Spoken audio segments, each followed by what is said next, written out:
folks, back here on the Bossman Man Show with GW's head coach, my man Jamion Christian of out there at the A10 conference. Coach, good to talk to you, my brother, as always. How have you been, man?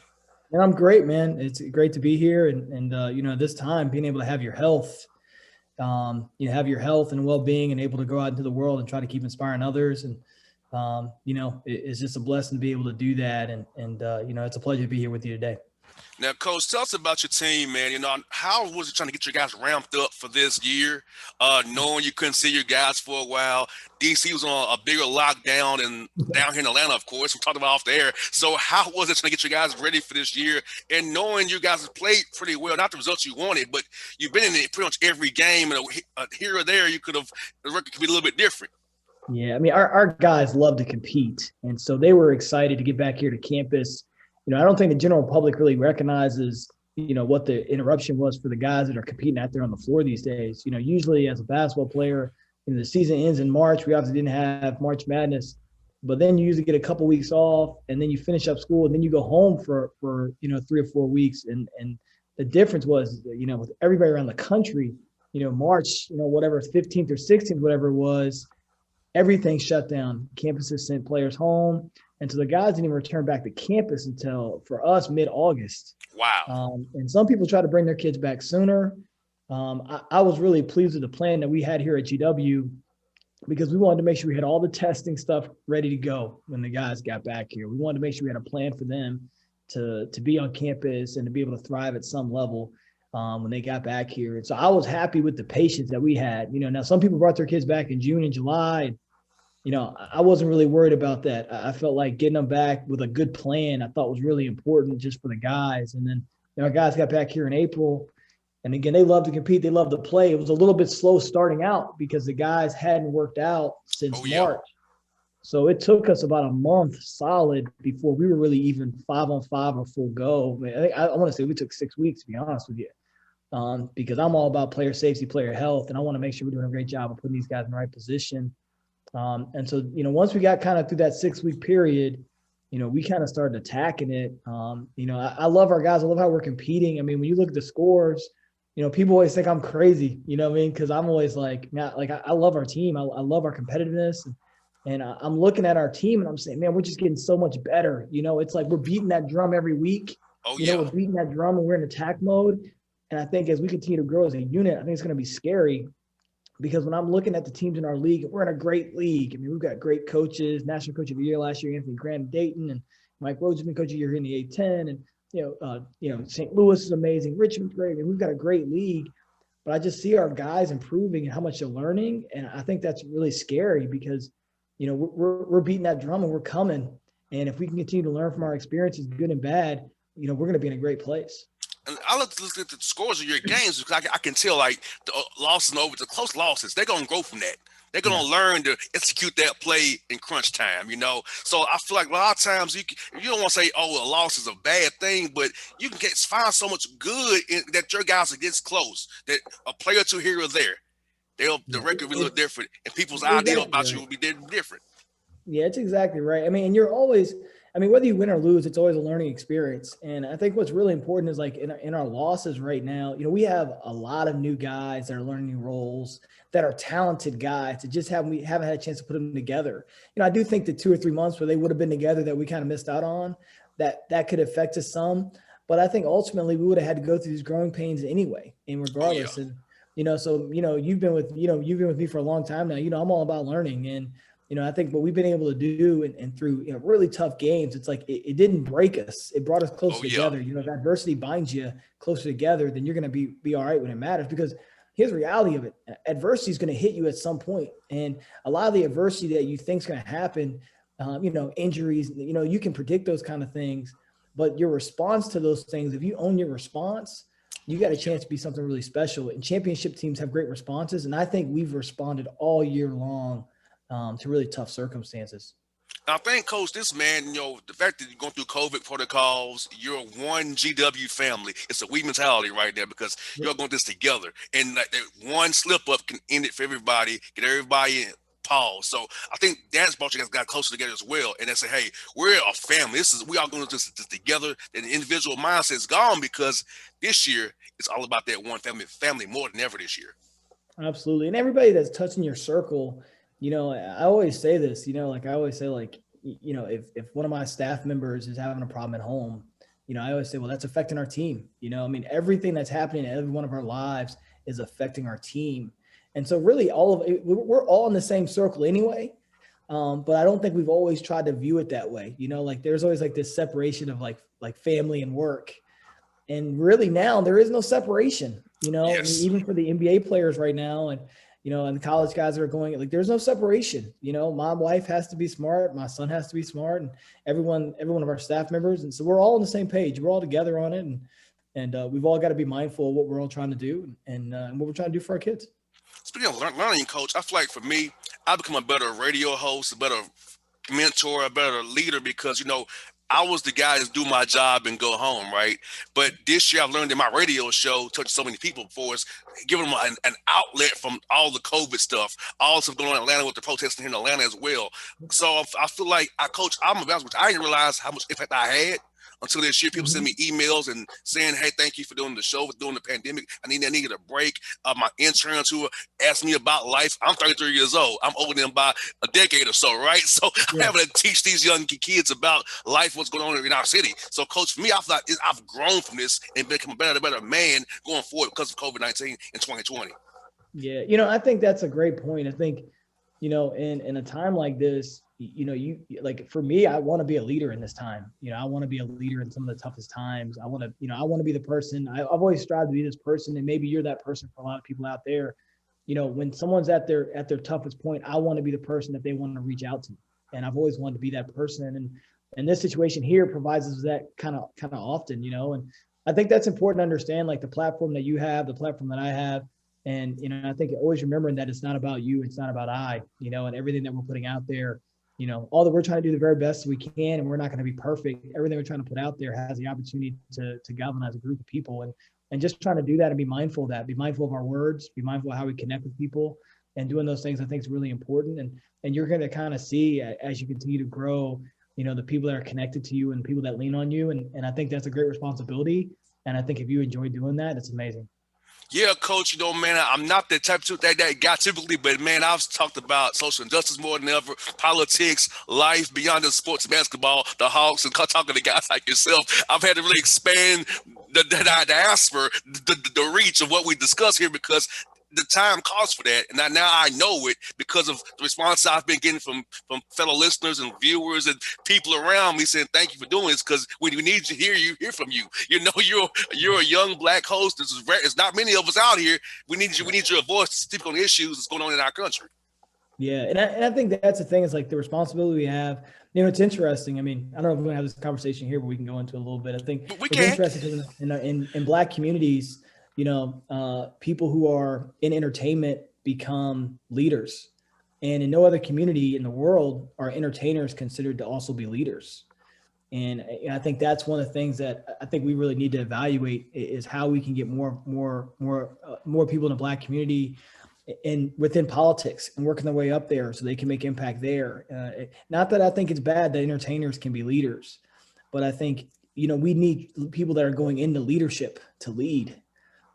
Where, guys like Muhammad Ali are special, Jim Brown, those guys are special, but we need a second group of people that are coming up through the ranks, like Reverend Jesse Jackson, that are reverends that are coming into leadership, that are choosing to lead. And we're leaning so much on our entertainers to lead us, and again, I don't think that's necessarily bad. I think that shows a way that we've been able to gain wealth within our country. And that puts you into a position where you have a responsibility to lead. But I think we have to continue to be mindful of growing other people in other communities and within our communities of other pathways where they can lead and help. And during this time, we've seen that more than anything. And Coach, I'll tell you, man, working the Georgia runoff elections, man, that was some of the most important work I've done in my life because, Coach, I wasn't a political guy. I try to keep it out of my show, but this year I pretty much showed my hand, and I helped Warren Arkansas and Blackman because it was that important to the state of Georgia and our country for us to help change the path where we're going on and helping with Black Voters Matter, helping with all the people on the ground, Georgia Project, everybody on the ground here, Coach.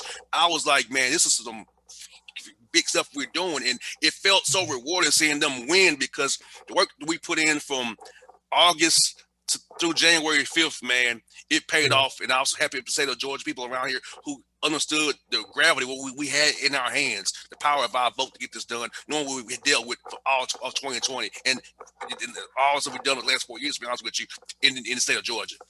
Yeah, I love it. And I love your patriotism. And I feel like, you know, it's interesting, right? Like, I feel like voting is one of the best ways that we can show how our democracy works.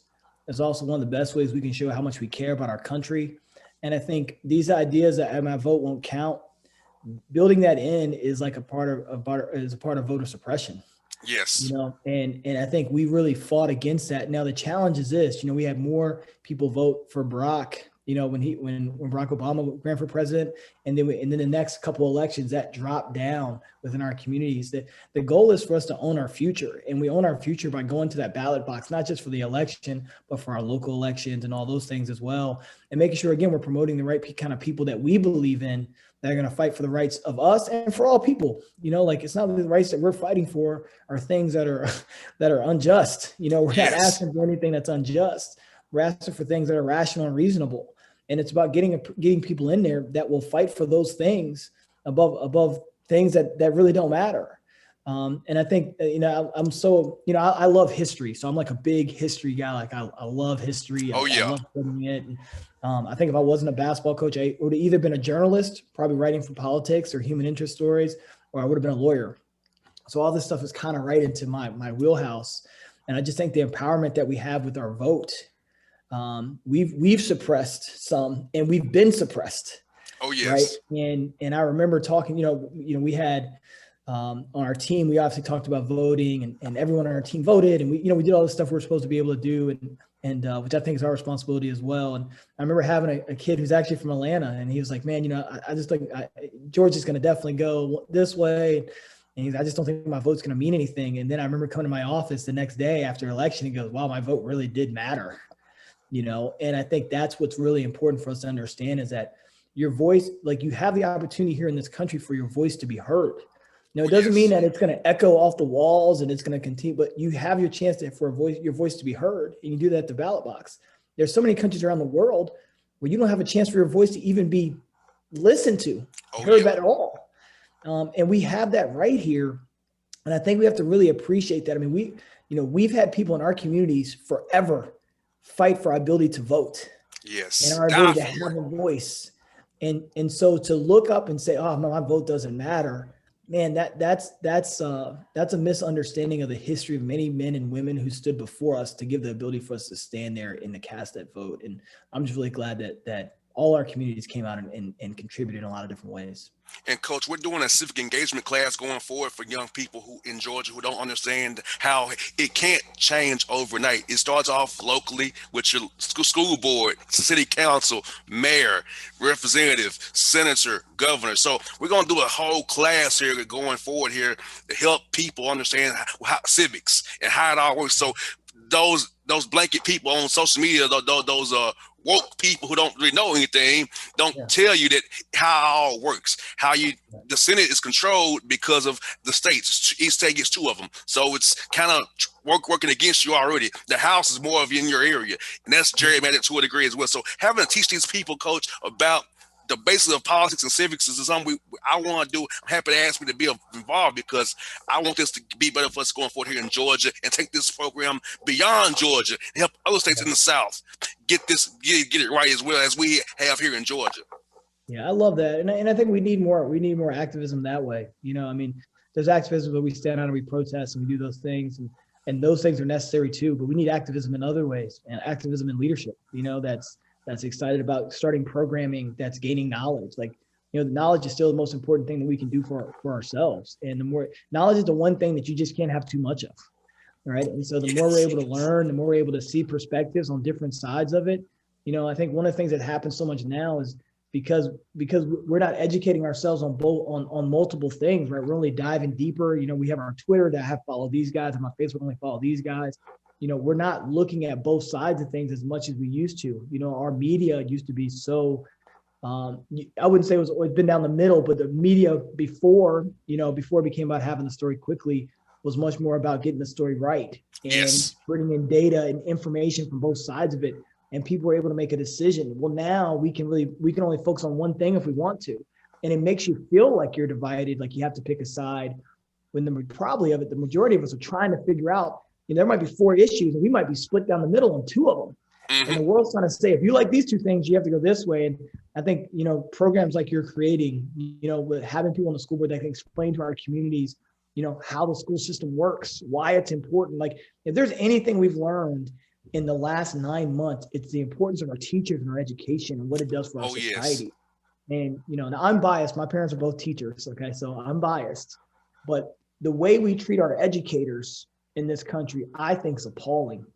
They're giving us a foundation for our future.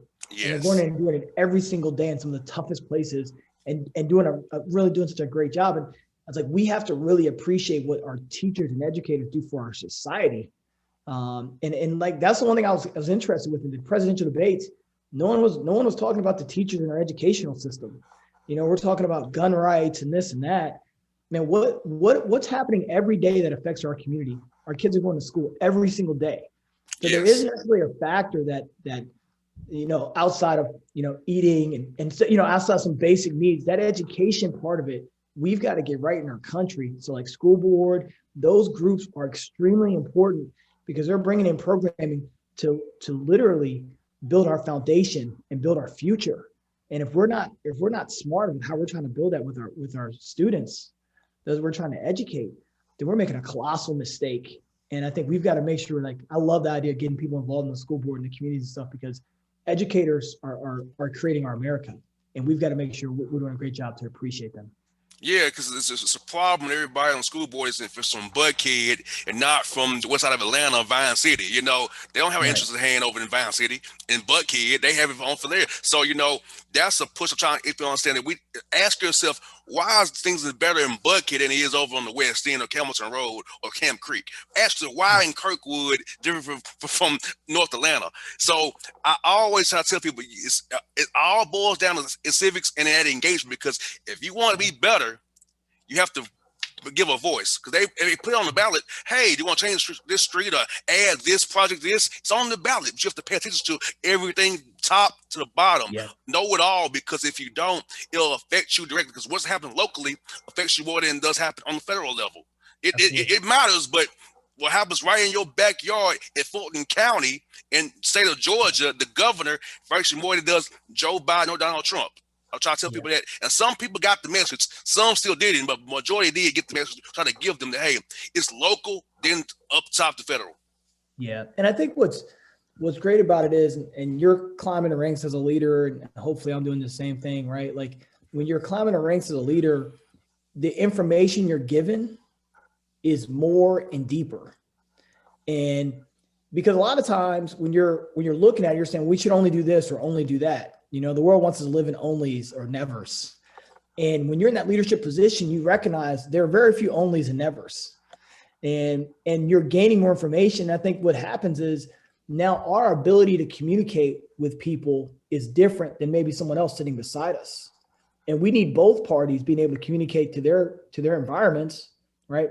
The good and the bad, and what can happen if we do this and what can't. And I feel like so many times, because we're not getting both sides of it enough, or communicate to us in a way that we can all understand it. There's a huge misunderstanding about what is truth, what is right, and what is in the middle, and understanding the good and the bad on both.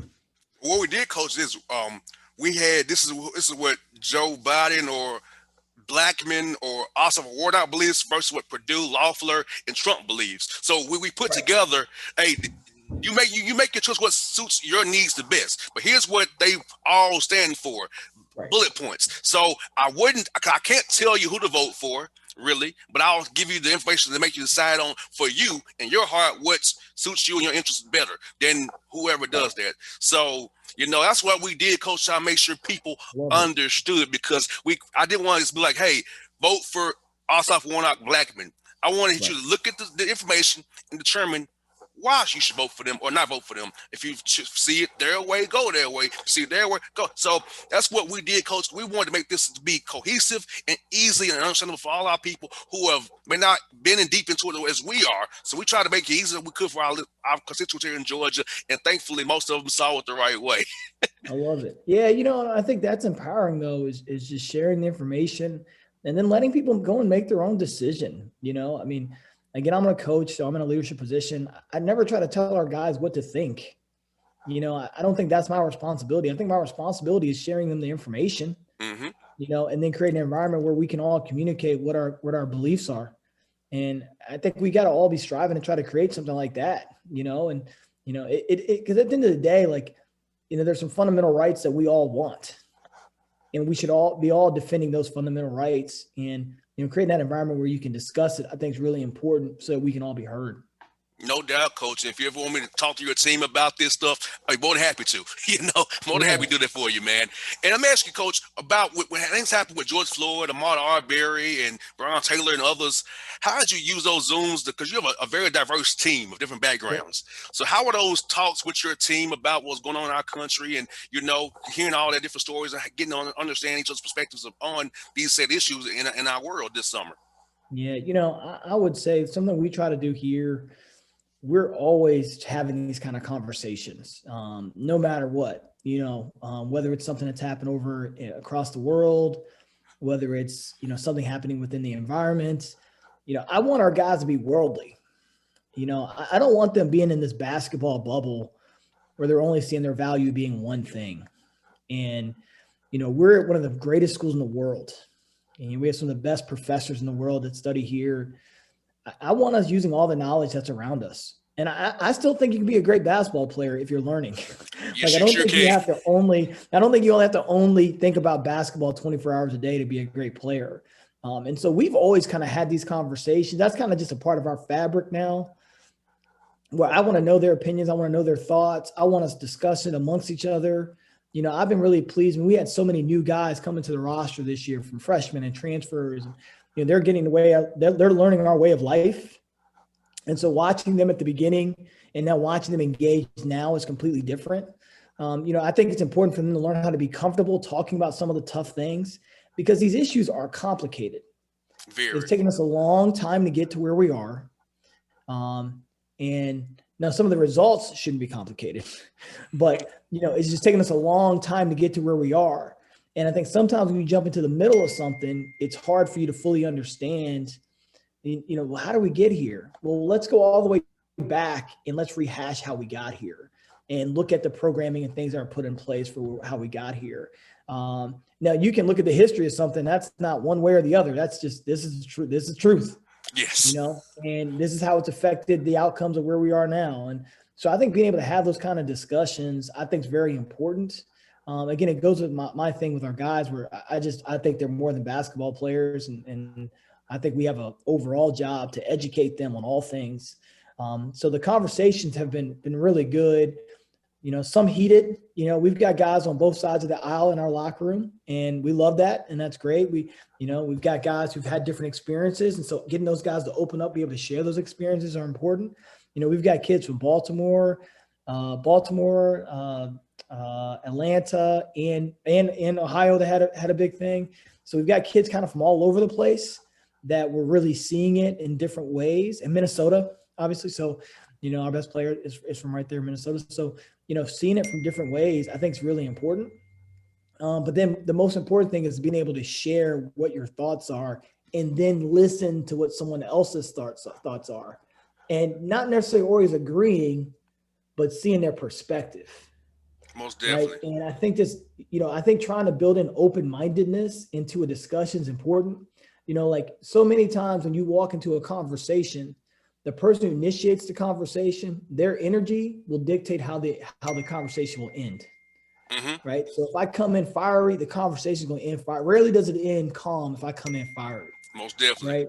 And so understanding that we have a responsibility when two people come together that may not agree to communicate effectively and to listen to one another.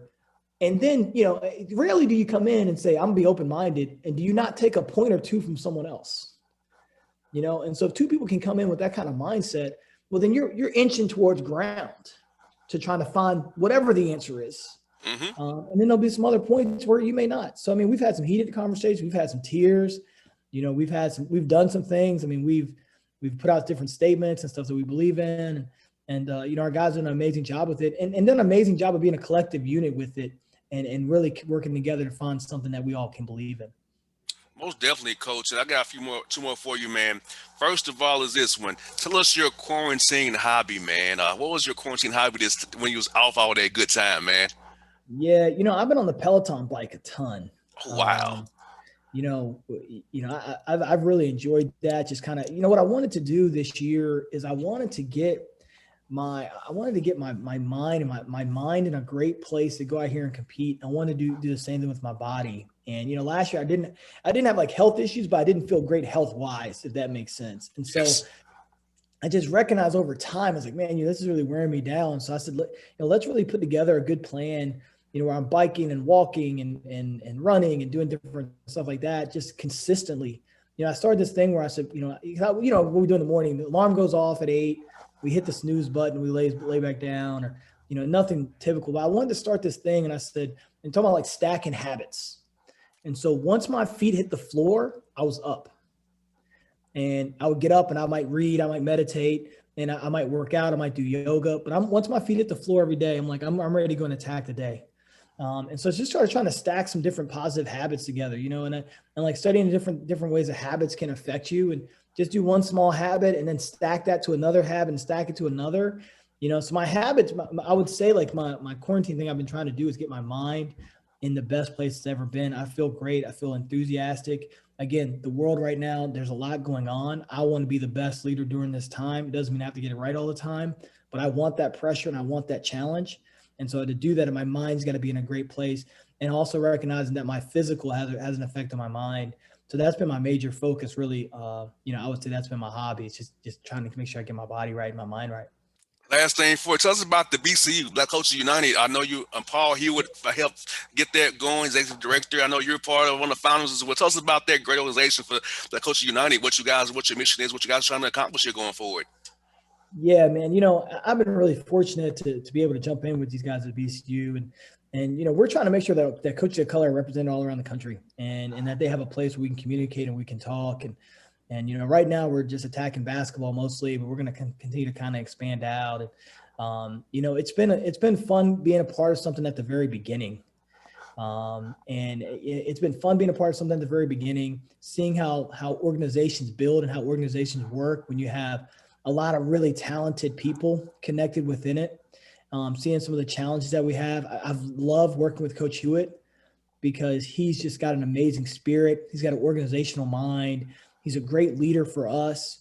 And, he has an energy level to go and attack this thing. And, we just want to make sure that coaches of color are having a place where they know that they can come to and connect. We also are going to probably expand and doing some different kind of programming from our website and, different stuff where you can go and learn more. Like, one thing I love about the BCU is that it's going to be a service-driven organization. And so it's going to be, there'll be dues and stuff like that, but it's going to be more about what we can give people. So whether it's, we can go anywhere with this, but I know one of the things we're going to start with is like being able for people to come on and sign on, be able to watch coaching videos and be able to grow their craft there, and just being more accessible to help coaches learn around the country. And I think that's what I'm really excited about is, I haven't seen an organization really do that before that's going to tackle, race in sport, but also tackle growth in sport and learning in sport. And we're going to tackle a lot of these different things. And we have a lot of different directions we can go with it. The one thing with Coach Hewitt is he's amazing with making sure we do one thing at a time and not try to get too far ahead. Obviously we try to tackle a lot of the voting stuff early, and so we really pushed forward on some of that stuff. Now we're moving forward to more organizational stuff and making sure we have a great foundation. It's a great organization. I'm thrilled to be a part of it, and I'm thrilled to see where it can go. And I'm excited to be able to give my service to something much bigger than myself that I know will have a great impact on our communities moving forward. Yeah, I saw the founders list. I saw my man Murray Garvin on there as well. Yeah. Coach Garvin, really cool. It's like he a cool dude, man. He real suave and he real suave, man. I like that guy, man. Yeah, I see. It's a lot of great personalities on there. And, during this time period when we have our meetings, we're able to really connect and just talk about different stuff that we're going through and give different perspectives. And, Leonard Hamilton's on there and we've got a great crew of guys that we kind of text message about now. And, it's been great for me as a younger guy to be able to connect with so many guys in the business in a different way. We're all fighting to be at the top. But there's obviously lessons that these guys have that are going to really help me. And hopefully there's some lessons that I have that can help them. It's just good to be a part of our community where we're all really working together and we have a great vision in front of us. Coach, thank you for your time. You've been real gracious with your time today. Thank you so much as always, my brother. Best luck to you and your team. And I look forward to seeing you guys attack the 18 and make something happen in March here real soon, buddy. I know, man. Watch for us, man. I'm always appreciative of being on here, and I'm a big supporter of you. And if there's anything I can do to help you along the way, you let me know. And again, I think you're exactly right, man. I'd watch out for the Colonials in the next few weeks. I think we're gonna get this thing rolling pretty good. No doubt, Coach. Thank you. Same here, buddy. Hey, thank you all for your time, brother. Hey, I'm cheering for you. You know, you one of my favorite guys coming to the show every year, man. So they were cheering for you, buddy. Thanks, man. We'll talk soon. All right, buddy. Take care.